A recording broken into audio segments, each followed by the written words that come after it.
феврале 1929 года в русском языке появилось новое слово – вертолет. Сейчас в политическом контексте это слово стало мемом ввиду того, что в погоне борьбы со всем русским, с русским языком в ряде постсоветских стран вертолет как только уже не называют, лишь бы не на аналог России. Но почему вообще так случилось, что у нас проблем с этим нет, а где-то есть? Ведь для нас также привычно это слово. Давайте об этом сегодня и поговорим. От идеи до появления и о том, как это слово вошло в наш обиход. Это проект защиты исторической справедливости патриотического движения «Победа 945». Меня зовут Павел Кухаркин, и я вас прошу подписаться, поставить лайк, написать комментарий, ну и поделиться этим видео. Но самое главное – это подписка, если вы только нас нашли. Ну а теперь поехали!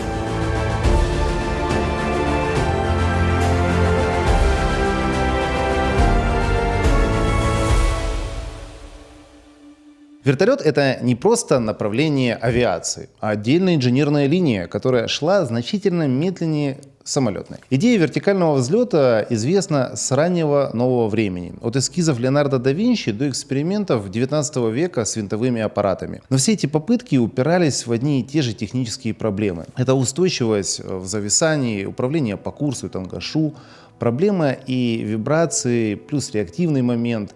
Их не могли решить. К началу 20 века самолет уже прошел путь от эксперимента к серийному производству, но вертолет оставался инженерной проблемой.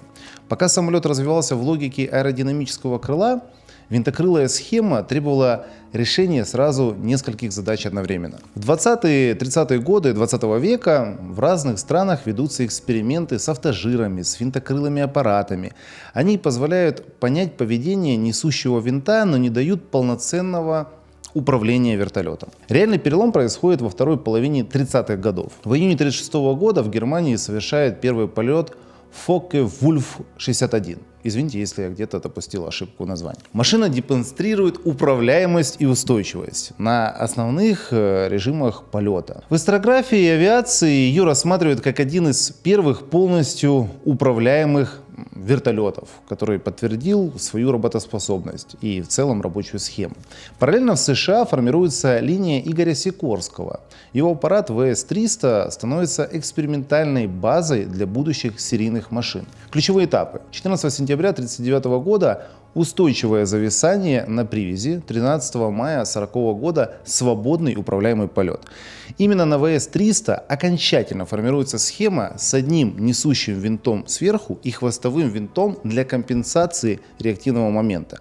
Именно хвостовой винт стал решением всех проблем с этой новой техникой, и схема станет основной для большинства вертолетов второй половины 20 века. К началу 40-х годов вертолет перестает быть экспериментальной конструкцией и становится реальной техникой. Но развитие идет неравномерно.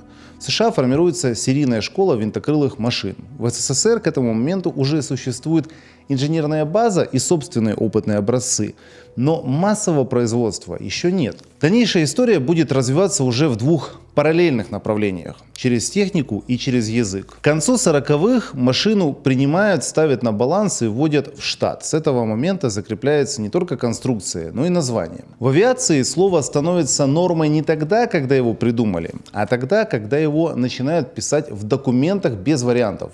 В актах приемки, в наставлениях по эксплуатации, в летных инструкциях и штатных расписаниях.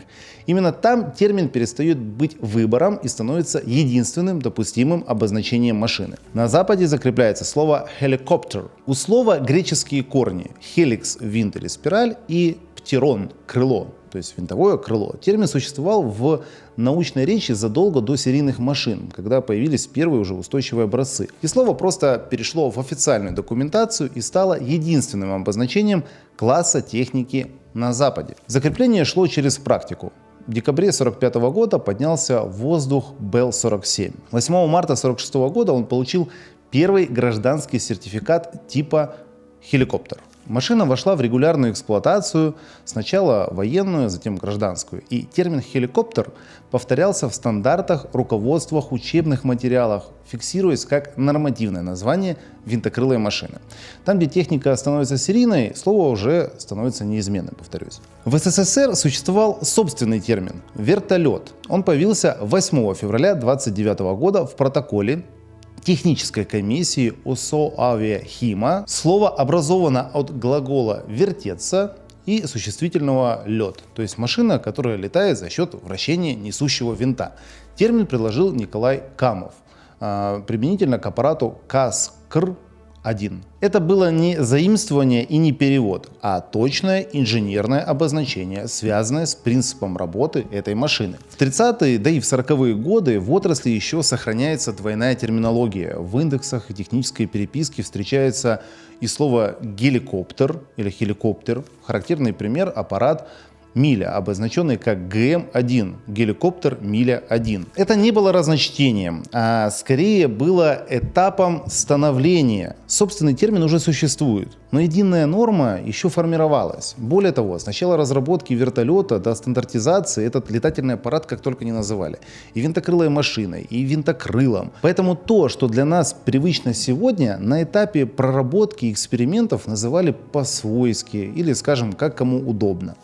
Решающая стадия начинается после войны. В августе 1948 года завершена сборка прототипа ГМ-1. 20 сентября 1948 года первые подъемы в воздух. 10 сентября 1949 года уже начало государственных испытаний. В 50-х постановление Совета министров СССР о выпуске опытной серии под обозначением Ми-1. Позже, в начале 1951 года, первые машины поступают в учебную вертолетную эскадрилью ВВС. До этого подготовка велась на вертолетах Г-3 ОКБ Братухина, что показывает, система обучения под новую технику формировалась заранее. И к середине 50-х вертолет перестает быть редким типом техники. Он используется как связной, санитарный учебный аппарат. Развитие продолжается. В 1952 году первый полет Ми-4, транспортного вертолета для перевозки личного состава и грузов. В 1953 году первый полет К-15, корабельного вертолета, предназначенного для флота.